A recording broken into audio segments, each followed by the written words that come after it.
Hello guys, आप सब कैसे हैं। आशा करते हैं आप सब ठीक होंगे। अभी तक जो भी हमारे चैनल को सब्सक्राइब नहीं की है, प्लीज़ वो चैनल को सब्सक्राइब कर लें और वीडियो को लाइक ज़रूर करें। तो आज का कहानी है बहुला चौथ की व्रत कथा, जिसको भादव की चौथ माता के नाम से जाना जाता है। जय श्री कृष्ण, राधे राधे। दोस्तों, आज भाद्रपद मास की चतुर्थ तिथि है और इस तिथि को बहुला चौथ के नाम से जाना जाता है।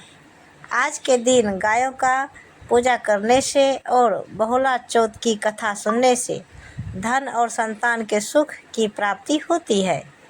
जब भगवान विष्णु का कृष्ण रूप में अवतार हुआ, तब इनकी लीला में शामिल होने के लिए देवी देवताओं ने भी गोपियों का रूप लेकर अवतार लिया।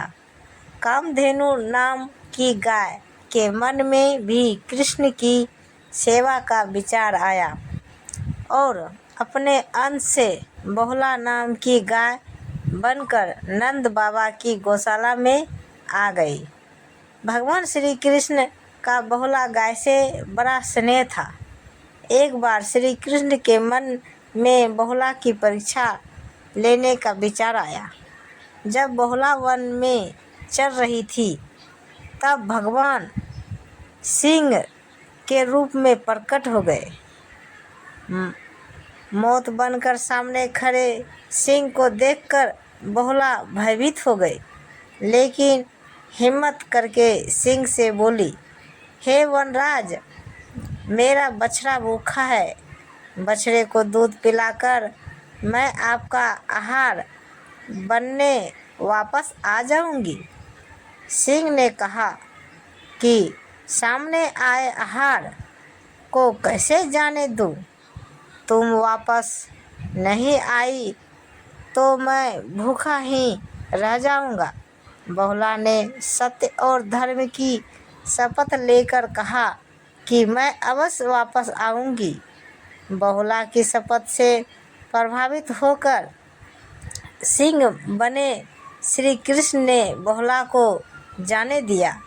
बहुला अपने बछड़े को दूध पिलाकर वापस वन में आ गई। बहुला की सत्य निष्ठा देखकर श्री कृष्ण अत्यंत प्रसन्न हुए और अपने वास्तविक स्वरूप में आकर कहा कि हे बहुला, तुम परीक्षा में सफल हुई। अब से भाद्रपद चतुर्थी के दिन गौ माता के रूप में मैं तुम्हारी पूजा होगी।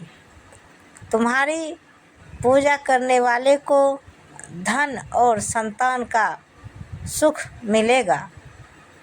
और भादव चौथ की व्रत कथा। इस व्रत में भगवान गणेश की पूजा की जाती है। जब संकष्टी चतुर्थी भाद्रपद महीने में पड़ती है, तो उसे भादव संकष्टी चतुर्थ या भादवा चौथ के नाम से जाना जाता है। चलिए जानते हैं भादवा चौथ की व्रत कथा। इस व्रत में भगवान गणेश, शिव जी और श्री कृष्ण की पूजा की जाती है। कई जगह इस दिन गायों की भी पूजा होती है। धार्मिक मान्यताओं अनुसार भादवा चौथ व्रत रखने से भक्तों की सारी मनोकामनाएं पूर्ण हो जाती है, साथ ही सुख समृद्धि की भी प्राप्ति होती है। चलिए जानते हैं भाद्रपद गणेश चतुर्थ व्रत कथा। पौराणिक काल में राजाओं में श्रेष्ठ राजा नल था। उसकी बेहद सुंदर रानी थी, जिसका नाम दमयंती था। किसी सांप की वजह से राजा नल को राजच्युत खोना पड़ा और उसे रानी से दूर होने का कष्ट सहना पड़ा। तब दमयंती ने संकष्टी चतुर्थी व्रत के प्रभाव से अपने पति को प्राप्त किया। कहते हैं राजा नल के ऊपर दुखों का पहाड़ टूट पड़ा था। डाकुओं ने उनके महल से सारा धन, गजशाला से हाथी और घुड़शाला से घोड़े ले लिए थे। और महल को जला दिया था। यही नहीं, राजा नल भी जुआ खेलकर सब हार चुके थे।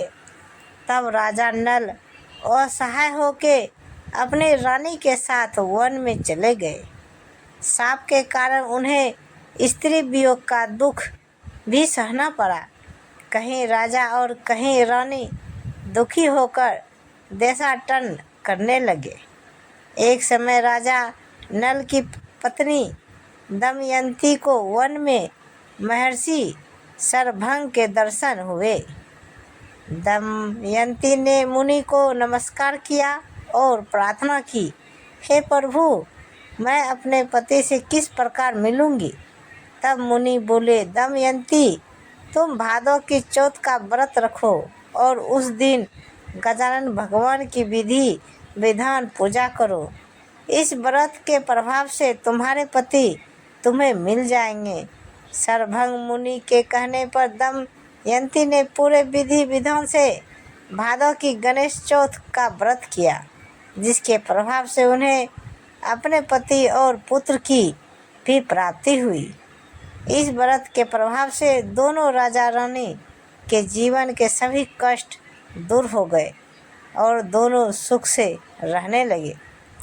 तभी से इस व्रत को विघ्न का नाश करने वाला और सुख देने वाला सर्वोत्तम व्रत माना जाता है। तो गाइज, ये वीडियो को कहानी सुनने में कैसा लगा कमेंट में हमें बताएं और ऐसे ही वीडियो देखने के लिए हमारे चैनल को सब्सक्राइब करें और वीडियो को लाइक ज़रूर करें। धन्यवाद। तो गाइज, मिलते हैं अगले वीडियो के साथ। तब तक बाय बाय गाइज।